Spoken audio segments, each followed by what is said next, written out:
Say yes to new beginnings. Yes. Say yes to new standards of excellence. Yes. Say yes to engaging reportage with a difference. Yes. Introducing Yes International Magazine.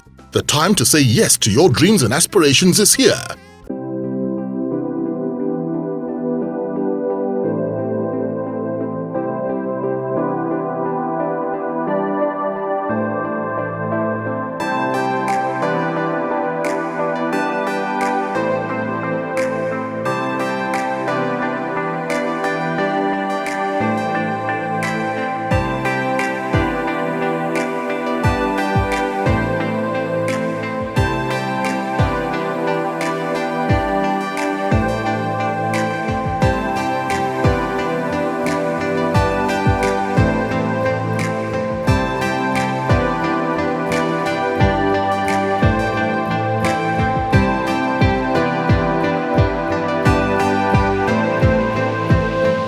All right. So, what are some of the things you dislike about what you do, or about your sector, or about your industry? I told you the industry is in a transition. And when you are in a transition, you are within the intersection of innovation and market acceptance. So you've got to then look at which point you play. That is a very scary thing. So you start out wanting to just be sending press releases and relating with traditional media guys. You find that the space where you are badly impacted is the space you probably don't even understand, which is in the blogosphere, social media, and the online space generally. You find that these transitions or these changes are happening at a dizzying space. Once in a while, somebody told me how many of your clients have accounts on Instagram, and what are they supposed to be doing there, and how do you help optimize their presence in such a way they can tell good stories. It's exciting and it's also fearful that you are having to make the transition so quickly. And it's not in the book. So there's no manual you're going to be consulting. What you're going to be consulting is life experiences itself. It's a very scary thing because you make your mistakes, but you don't have time because the guy wants results. So you have to keep correcting your mistakes in a hurry, such a way that your clients come out looking clean and then your job comes out looking good. Scary, but very scary. Interesting. Now, to have a taste of success in PR, what must one do? Well, just love what you do and give it your best. As I speak to you, I'm speaking to you on my desk. The last phone call that just rang is the phone call of a client. As soon as I'm done here, I'm picking that call and I'm running with all the challenges the client is dropping up. So it's a 24-hour job. You've got to love what you do. You've got to be passionate about, solving problems, because problems are at the base and at the heart of what we do. We try to fix issues. We try to anticipate issues before they snowball into crisis. We try to manage up front in such a way that our clients are insulated from trouble. So it's at the base at the core. So if you don't love what you do, you definitely will be having major sleeps that you do. Excuse me. What is the greatest thing that being a PR practitioner has done for you? Well, it has put food on the table, and it has allowed me to have a family that I'm proud of. Because for us out here, there is no social security. You better just make enough money to take care for your people, or you'll be found an irresponsible man. They tell you money makes the man. So fundamentally, without trying to color it, it's put food on the table. All right. It also equipped me intellectually because the more you practice, the more you learn. So it's a very active field for learning. And that's one great thing about it. Interesting. So tomorrow, somebody's going to ask me to consult. Somebody's going to ask me to consult for somebody in robotics or rocket science. And I'm going to have to go deep into that so that I can understand the dynamics to be able to tell that story. So it's an active learning field. Interesting. So what would you have wanted PR to do for you that it hasn't done yet? Well, I would want it to become a preferred sector in our economy, but it is not. It's always going to be in the service sector that it is, and it's going to be playing on the fringes given the nature of it, it's not a main industry, right? And it cannot be main industry because it's essentially what it is, it's service. But I'm doing something about coming into main industry. And I thought I already discussed that with you. Yeah, you did. You did. We'll come to that. Now, which is the most memorable brand that you have worked on and why? A lot of them, a lot of them, a lot of them. And if one, And I do not the want most memorable one. well, I consider it a lot. The fourth telecom operator with an audacious aspiration. Well, it did fulfill that aspiration, growing at faster than its peers, and actually threatening a whole lot of the guys who had come years before it. But unfortunately, that brand lost its steam. And it had nothing to do with our work. It had more to do with a bad decision taken by their board. But in terms of a brand that gave you an opportunity for self-expression, that was one of it. Another is Google. Google is another very exciting client. I went to their office wearing a suit and a tie, thinking that is the traditional kind of clients you find. And the first thing they did for me when I got at the door was, can you remove your suit and remove your tie and be relaxed? Then the next day I got on their boardroom, and they brought all manner of snacks and drinks. And I thought we were here for me to say, yes, that's the way we do a meeting here. And then, of course, I started talking and I started using marketing language that didn't align with their values. Things like, we need to exploit. They said, no, exploit. We explore, all right? We don't exploit here. And being a brand-led brand, it's a very exciting brand to work with because you just generally have to be assimilated into its values for you to be able to work for it. That's another very good one. There's Coca-Cola also. I worked on Coca-Cola. It was a good brand that had a very expansive operational scope. And therefore, trouble was always around the corner. And the creative solutions we deploy to mitigate or to stop those troubles, snowballing into crisis, were things I considered very exciting. So those were brands in the days of at Quadrant that really got to adrenaline pumped up, and taught me a whole lot about the things that I'm doing. Interesting. Now, what didn't you know about entrepreneurship that you only got to find out after you set up Precise? Well, what I found was that you have to manage what you call the business cycle. But I wouldn't consider that I didn't know anything about entrepreneurship because the way Troika ran and the way managers in Troika ran of old was that they always give you the chip. So you better swim or sink with it. So, managing Quadrant for over a decade, I scarcely would imagine that there's anything about entrepreneurship I didn't know. Because I took that brand from when it was a troubled brand, not a very big brand, but it was troubled at the time in terms of P&L, profit and loss. And in less than 5 years, we turned it around and we doubled the balance sheet by well over 500%. And it taught me a whole lot about, that it's your vision that drives the engine. It's not your grabber. You've got to have clarity of vision. You've got to understand what you're trying to achieve, and you've got to be audacious in your aspirations, in the case that driving that vision. That defines you as an entrepreneur. So even if I knew all the technicalities about managing balance sheets, managing cash flow and all of that, I still didn't have a clarity of vision as to where I was taking the business, I would not have arrived. I would not have done anything phenomenal.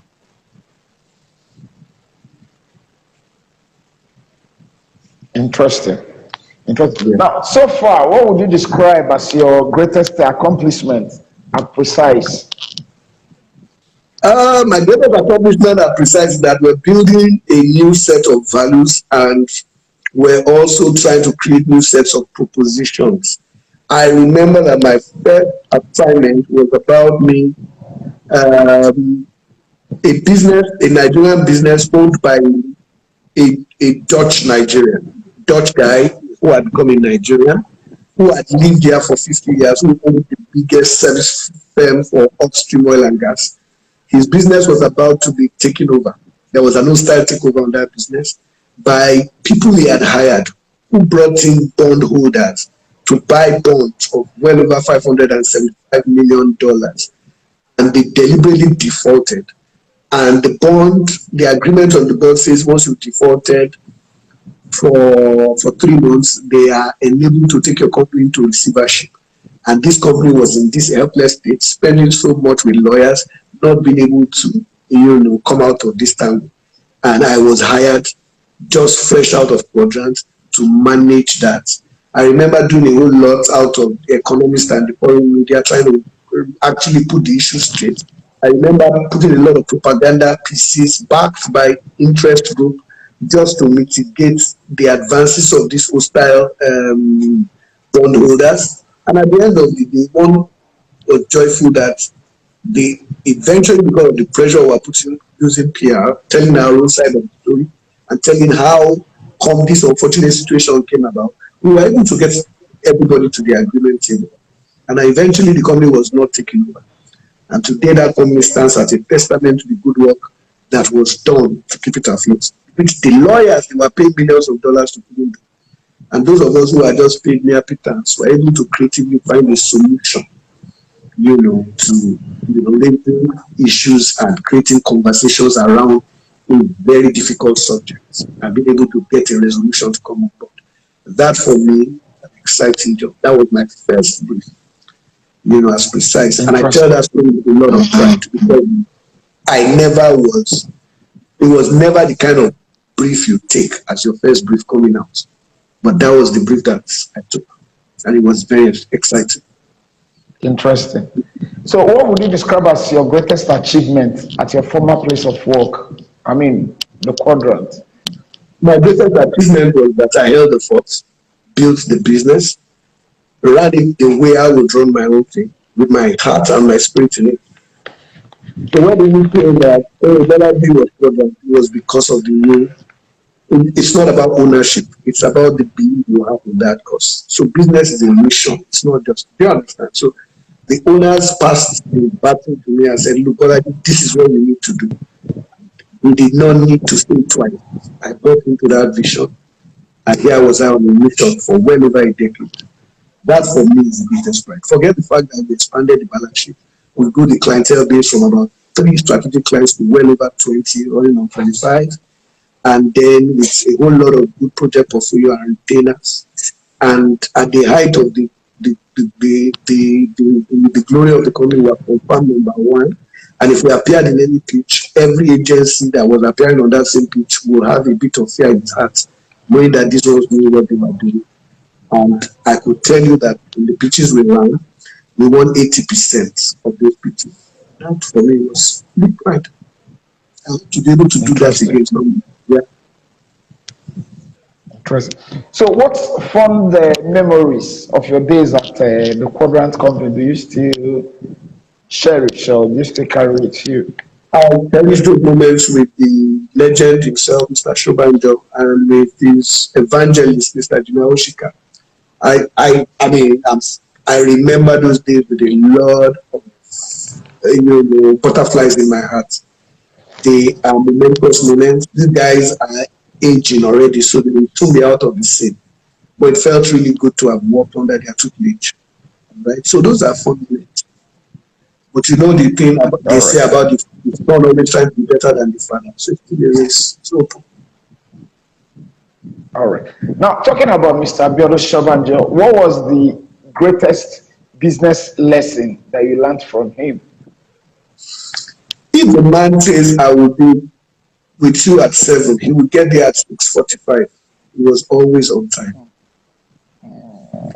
And he always came prepared. If he was going to address a session and he felt that you are the subject matter expert, I'm talking about myself, he would call me into his office and say, lecture me.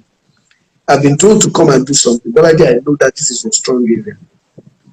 Tell me. He will ask you questions as if he was a student because he was an active learner. He has a very, very open mind. And that's why he still understands the trend that 15-year-olds understand, even at age 77, because he has a learning mind.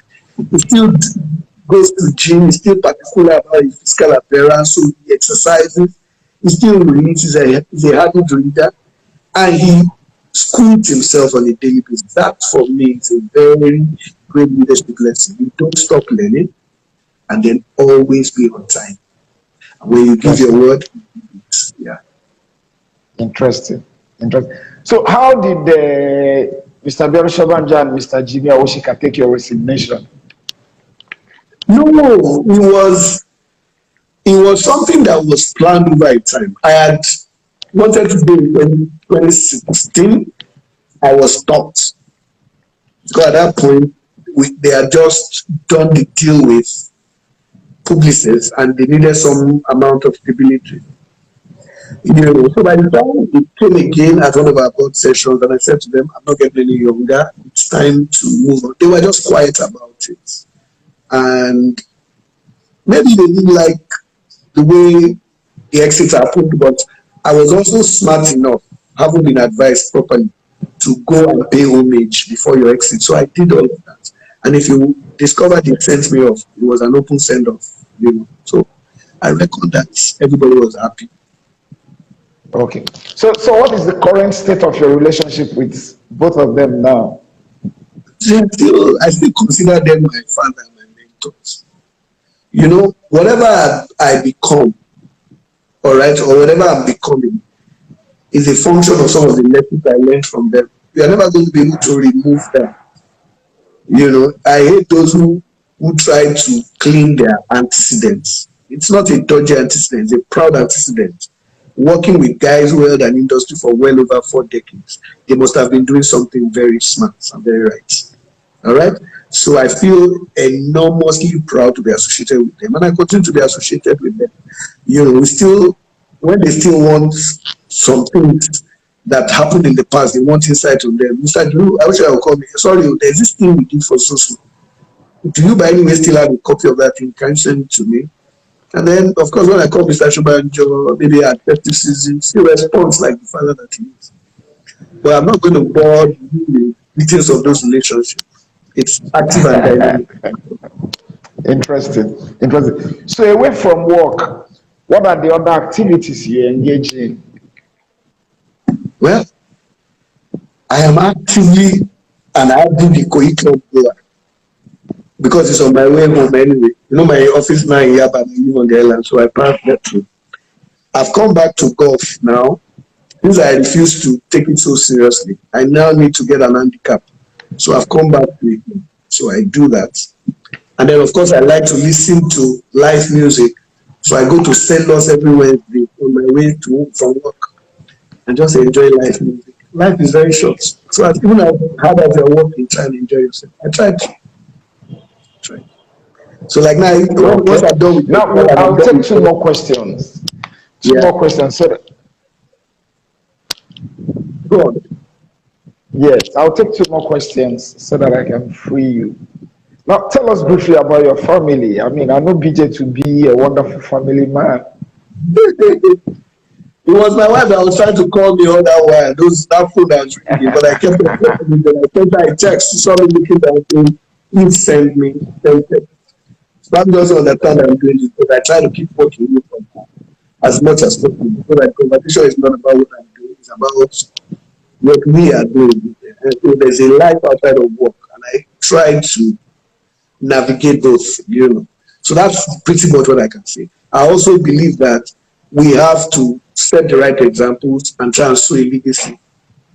All right, so that people can. I make bold to always say that I didn't have a father figure around growing up. I was raised by my mom.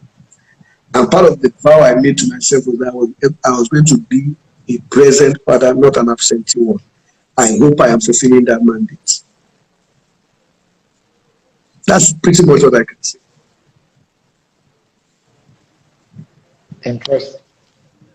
Interesting. Now you're going to be 50 this year. What plans have you got? What is the greatest lesson that life has taught you? How did you know I was going to be 50? Did I tell you? Born in 1971 anyway. Yeah. But no parties. I'm not doing it. I don't want to do a party, even though my wife owns one.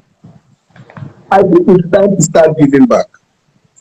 I was telling my staff the other day that I have actively 10 more years of work, of active work, then another 10 more years of consolidating on the active work I've done. So ultimately, I have just about 20 more years left on it. Till after which, you are just basically in one little corner, either cheering yourself and saying, I did a good job, or you are moaning and saying, oh, this is a path I'm taking. I should have taken this path and all of that. So I said to myself, 50 must be about reflection, must not be about party. So I want to go and give the motherless babies home, old people's home, find one or two hospitals. Just be good. That's all I want to do. So rather than take out the money to go and buy champagne and pop it and be celebrating, I don't think that the time calls for that. I pray that my wife does not railroad me into a celebration. I've said to her that I want to just generally give. So if I have a 2 million budget, for instance, for a party, I'd rather split that between 2 or 3 motherless babies home, the old people's home, and 1 or 2 other hospitals. Just give. Just give. It's great to know that you are putting a smile on other people's faces rather than trying to be happy yourself. I just don't feel like it's something that is worthy of a celebration at this point. I think it's worthy of sober reflection and doing good, because this society needs it right now. Morale is very low. Yeah. Interesting. I pray. Now, I just pray that my wife does not go and do a secret party and then come and surprise me. I pray that don't try. Once I have that, it says that that's what you're going to do. I'm going to disappoint you. I will not show up.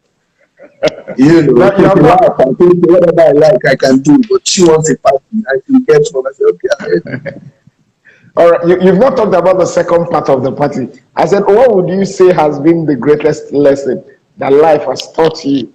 First, Life has taught me that you do not need the perfect time. You go right there and make the time perfect. Because if you procrastinate and keep saying, oh, I want to do it at the perfect time, at the right time, there will never be a perfect time. There will never be a perfect situation. So you must go there and make the situation right and make the time perfect. Human beings have the ability to change the course of history. And that's what we must strive to do. Interesting. So it's on that note that I would like to bring this session to a close. Once again, I want to appreciate you for making our time to join us. In a very special way, I would like to appreciate all those who made our time to join us tonight. I'm just seeing Femi Okosi. Thank you. All those who joined us tonight, thank you very much. Thank you.